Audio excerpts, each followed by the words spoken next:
사랑하는 형제자매 여러분, 오늘 하루도 주님의 은혜 안에서 평안하셨습니까? 잠시 세상의 소음에서 벗어나 영혼을 위한 깊은 사색의 시간으로 여러분을 초대합니다. 오늘 우리가 함께 나눌 이야기가 여러분의 믿음을 더욱 굳건하게 하고 세상을 살아가는 지혜를 더하는 축복의 통로가 되기를 소망합니다. 이 지혜의 말씀이 더 널리 퍼져 어두운 세상에 빛이 될 수 있도록 구독과 좋아요로 함께해 주신다면 그 또한 하나님 나라를 위한 귀한 섬김이 될 것입니다. 여러분의 삶에 하나님의 평강이 가득하기를 기도하며 오늘의 이야기를 시작하겠습니다. 오늘 우리는 신앙과 정치, 교회와 권력이라는 매우 중요하고도 민감한 주제에 대해 이야기 나누려 합니다. 이 복잡한 문제에 대한 깊은 통찰을 얻기 위해 우리 시대의 가장 영향력 있는 신학자 중 한 명인 톰 라이트 교수의 지혜를 빌리고자 합니다. 그의 저서 예수와 권력들을 중심으로 그리스도인들이 전체주의적 공포와 기능장애에 빠진 민주주의 시대 속에서 어떻게 정치적 증인이 될 수 있는지 탐색해 보겠습니다. 이야기의 시작은 지금으로부터 2000년 전 예수님께서 사역을 시작하시던 시대의 정치적 풍경으로 거슬러 올라갑니다. 오늘날 우리가 사용하는 정치나 종교라는 단어는 1세기 유대 사회의 현실을 온전히 담아내기 어렵습니다. 당시 사람들에게 삶의 모든 영역은 분리되지 않은 하나의 풍성한 혼합체와 같았고 특히 정치와 종교는 결코 뗄 수 없는 관계였습니다. 경건한 유대인에게 이스라엘의 하나님을 믿는다는 것은 곧 자신들의 나라와 민족의 약속된 미래를 믿는다는 것과 같은 의미였습니다. 로마라는 거대한 제국이 중동을 점령하고 총독을 파견하며 무거운 세금을 부과하던 시절 카이사르 숭배는 가장 빠르게 성장하는 신흥 종교였습니다. 로마의 막강한 힘은 곧 신적인 권위의 증거로 여겨졌고 로마의 정점에 있는 황제는 신의 아들로 칭송받았습니다. 실제로 당시 주화에는 한 면에는 신의 아들, 다른 면에는 대제사장이라는 문구가 새겨져 있었습니다. 바로 이런 세상 속에서 예수님께서는 하나님의 나라가 가까이 왔다고 선포하셨습니다. 당시 많은 유대인들은 이 말을 로마의 압제로부터의 정치적 해방, 헤롯이나 카이사르가 아닌 하나님이 직접 통치하시는 신정 국가의 도래로 이해했습니다. 그들은 군사적인 메시아가 나타나 로마를 몰아내고 다윗의 왕국과 같은 영광을 회복시켜 주기를 간절히 바랐습니다. 그러나 예수님께서 보여주신 하나님 나라는 그들의 기대와는 전혀 다른 모습이었습니다. 예수님의 선포는 단순히 우리가 생각하는 종교적 메시지를 넘어 사회와 정치, 그리고 세상 전체의 질서를 향한 근본적인 도전이었습니다. 초대교회 성도들이 예수는 주님이시다 라고 고백했을 때 그 고백은 그러므로 황제는 주가 아니다 라는 폭발적인 정치적 선언을 내포하고 있었습니다. 이는 단순히 입술의 고백을 넘어 그들의 삶의 방식과 행동으로 드러나는 신앙의 증거였습니다. 로마 제국의 가치관과는 전혀 다른 방식으로 서로를 사랑하고 가난한 자를 돌보며 원수까지도 용서하는 그들의 공동체는 로마 제국의 심장부에서 자라나는 새로운 나라의 모습이었습니다. 그들은 제국의 억압 속에서 고통받았지만 바로 그 고통 속에서 더욱 왕성하게 성장했습니다. 하지만 기독교 역사는 거대한 전환점을 맞이합니다. 바로 로마 제국에 박해받던 기독교가 콘스탄티누스 황제의 개종을 통해 제국의 중심부로 들어가게 된 사건입니다. 많은 이들은 이 시점을 교회가 세속 권력과 타협하고 본질을 잃어버린 타락의 시작이라고 비판합니다. 물론 권력과의 결탁이 가져온 문제점과 타협은 분명 존재했습니다. 그러나 잠시 입장을 바꿔 생각해 봅시다. 만약 여러분이 200년 넘게 극심한 박해를 받아왔다고 상상해 보십시오. 그러던 어느 날 황제가 찾아와 이제 박해를 멈추고 기독교를 인정하겠다고 말합니다. 그때 아닙니다. 황제여. 우리를 계속 박해해 주십시오. 그래야 우리의 신앙이 더 순수하게 느껴집니다. 라고 말할 수 있겠습니까?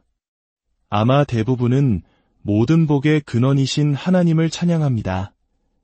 라고 외치며 감사했을 것입니다.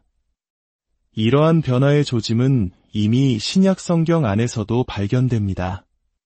사도행전 18장을 보면 바울이 고린도에서 총독 갈리오 앞에 섰을 때 총독은 기독교를 유대교의 한 분파로 여기고 문제 삼지 않습니다. 이 판결로 인해 고린도 지역의 기독교는 한동안 합법적인 종교로 인정받으며 박해에서 벗어납니다. 그러자 어떤 일이 일어났을까요? 고린도 교회는 영적 교만에 빠지고 파벌 싸움에 휩싸였으며 성적인 타락과 가난한 자들에 대한 무관심, 부활 신앙에 대한 혼란 등 온갖 문제들을 드러내기 시작했습니다. 박해가 사라지자 긴장이 풀리고 세속적인 가치관이 교회 안으로 밀려 들어온 것입니다. 이는 교회가 권력과 가까워질 때 마주하게 되는 위험이 이미 신약 시대부터 존재했음을 보여주는 생생한 증거입니다. 그렇다면 오늘날 서구 사회에서 교회의 영향력이 약해지는 것을 한탄하며 과거의 영광을 되찾아야 한다고 말하는 목소리들은 어떻게 보아야 할까요?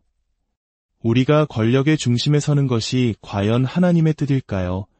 아니면 세상의 변두리에서 소외된 자들과 함께하는 것이 교회의 본질적인 사명일까요? 이 질문에 답하기 위해 우리는 예수님께서 빌라도 총독 앞에서 하신 말씀을 깊이 묵상해야 합니다. 많은 그리스도인들이 정치와 신앙을 분리해야 한다는 근거로 요한복음 18장 36절 내 나라는 이 세상에 속한 것이 아니니라 라는 구절을 인용합니다.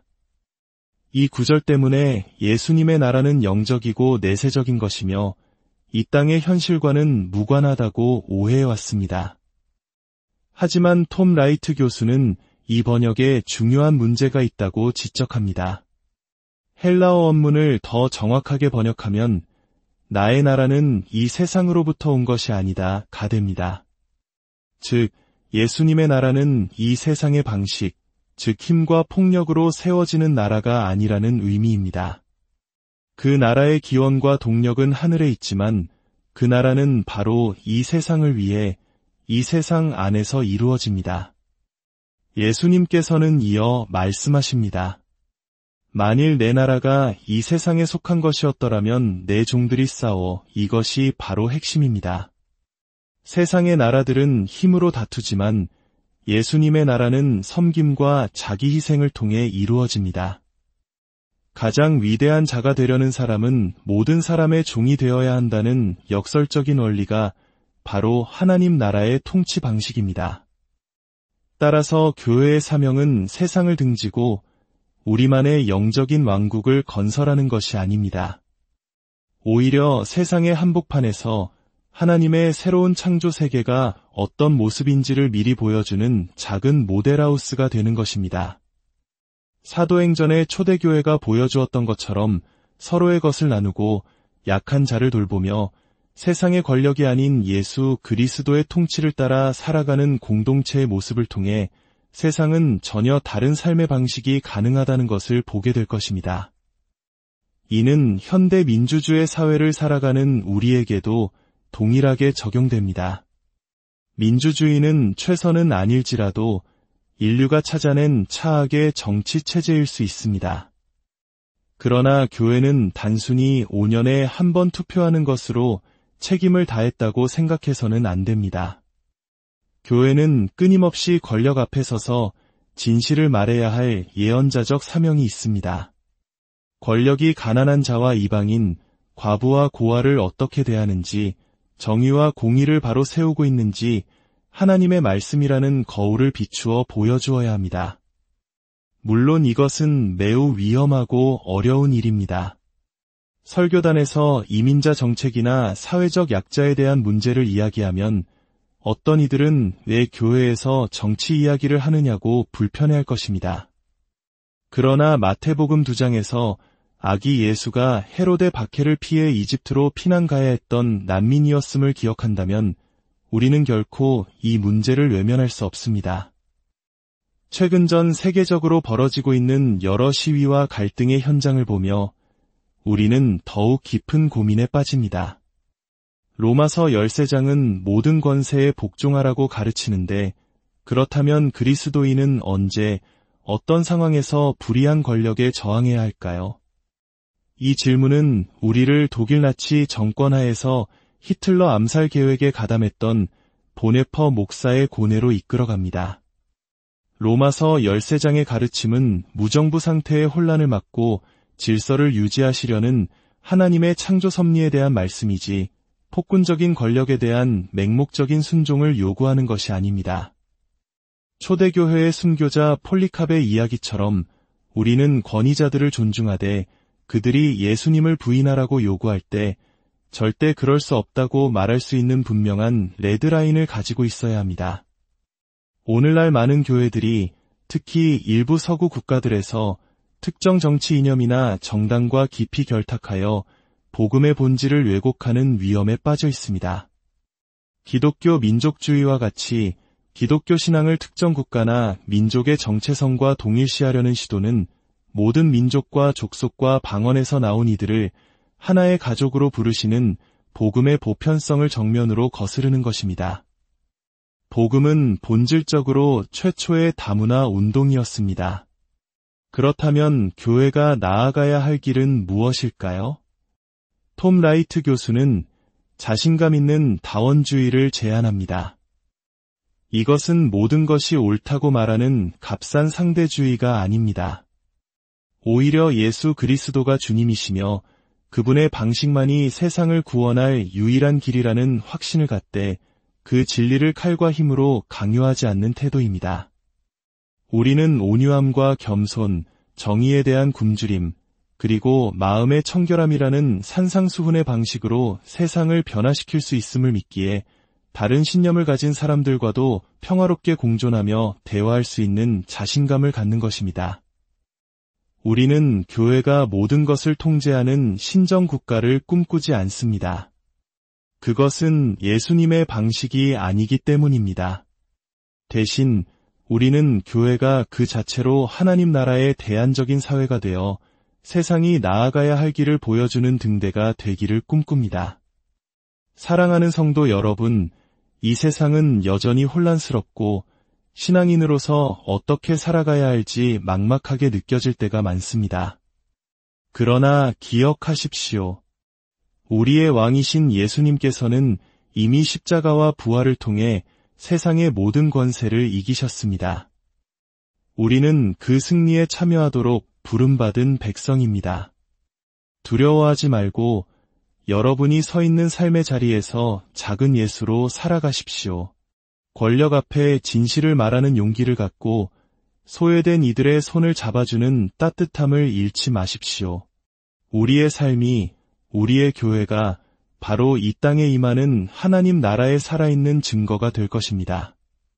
주님께서 여러분 각자에게 분별의 영과 지혜를 더하여 주시어 이 복잡한 세상 속에서 빛과 소금의 역할을 온전히 감당하게 하시기를 간절히 기도합니다. 여러분의 가정과 일터 위에 그리고 이 나라와 민족 위에 주님의 놀라운 평강과 은혜가 넘치기를